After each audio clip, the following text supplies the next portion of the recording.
Hey guys, we're here with Bryce Hart, Bryce the Hitman Hart, one of Haddon's teammates at Ringgold High School.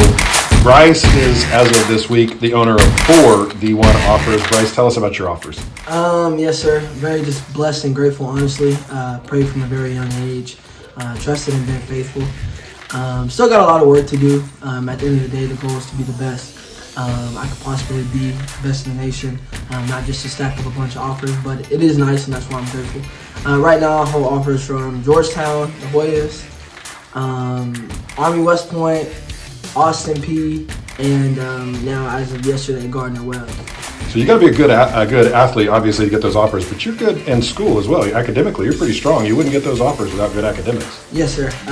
So I take AP and honors, right in between 3.6, 3.7 GPA, and then so I'm student class president as well. So just try to stay involved with stuff like that as far as extracurriculars. All right, so talk to us a little bit about your stats. You play linebacker. Yes, particularly play a lot of middle linebacker right now for Ringgold. Yes, sir. In college, do you think you're going to play middle linebacker, off ball? Where are you going to play? So like a lot of schools have said they could see me as like a true in-the-box linebacker, which I have no problem playing. I played outside my sophomore year, and then the week before the first game, I got switched to middle.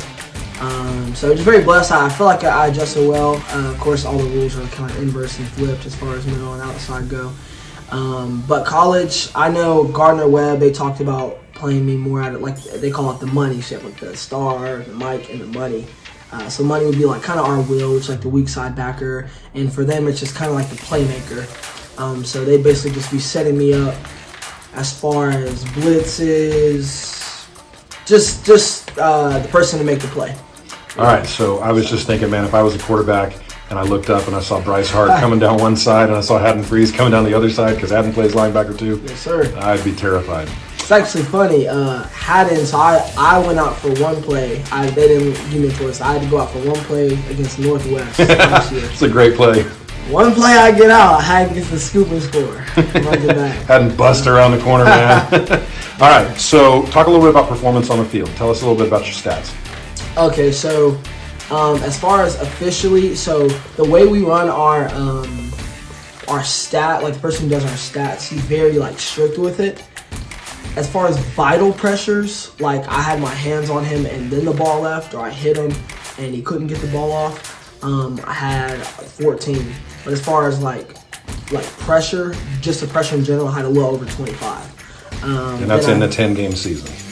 Yes, sir. And then I finished with 138 tackles. You're a tackling machine, man. Thanks, sir. I got a lot of work to do. All right, so you and Haddon work out together. I know you guys go to practice every morning. You go to Peak Kinetic Performance in the afternoons together. You guys are workout machines. Talk to us about your workout stats. What's your numbers look like? Yes, sir. So right now, I'll more talk on the explosive stuff. Yeah. So a little over a month ago, mid-session, it was like my 9th jump. I jumped 10-1. If I had to guess, I'm probably around 10-3 right now. Vert-wise, haven't tested that in a long time, but I'm 36. Hoping to jump like 38 to 40. That'd be great. All right, so one of the things I love about Bryce, he's a legit football player, crazy good athlete, but we all know character is a big deal. And we see character in you in a couple of different ways. One is just how well-rounded you are. So you're class president, student class president, great football player, great academics, but you're also in theater. And talk to us a little bit about that, because I guarantee you there's not a lot of guys getting D1 college offers that are in theater. At first, I don't want to say like I didn't like it, but it was really stressful for me because I'm not a dancer, or at least I wasn't. And so when they had me do these dances, I was like, look, not for me. So I was kind of done with it, even though I really love the community. I really love the community. But a senior named Will Foley, he ended up talking me into staying. Really talking me into staying for the community. And when I stayed for that last musical for the community, I ended up actually falling in love and having a passion for theater. So that's why I stay with theater now. 1, for passion, and 2, because I feel like there's a lot of growth as a man, or just as a person in general, to be had in making yourself uncomfortable. And I'm not a very awkward or uncomfortable person. So like, sing on stage, you think you're hard until you gotta sing in front of 900 people. Okay, it's not very fun, especially when you're not that good at the time. So just picking up experience and stuff, and Miss Janae Ellis and Kelly Schroeder, they're working with me on my acting and singing and stuff like that. Very grateful to them, by the way. But yeah, so glad I stuck with theater. No, I'm glad you did too. Let's talk about one final thing, and that is when we talk about character, for you, a lot of that's rooted in faith. Let's talk a little bit about your faith and how that shapes who you are as a person. My faith has shaped who I am in sports, and during the games, I don't like talk trash, to be honest with you. I'll walk up when the game starts. I'll like, God bless y'all boys, good luck to y'all. I walk the field and pray before every game. I'll pray over the field. Before kickoff, like when we go out to kickoff, I'll kind of run out to the center emblem, hit my prayer, let them know who I do it for, who I belong to. Then I'll go to the kickoff line.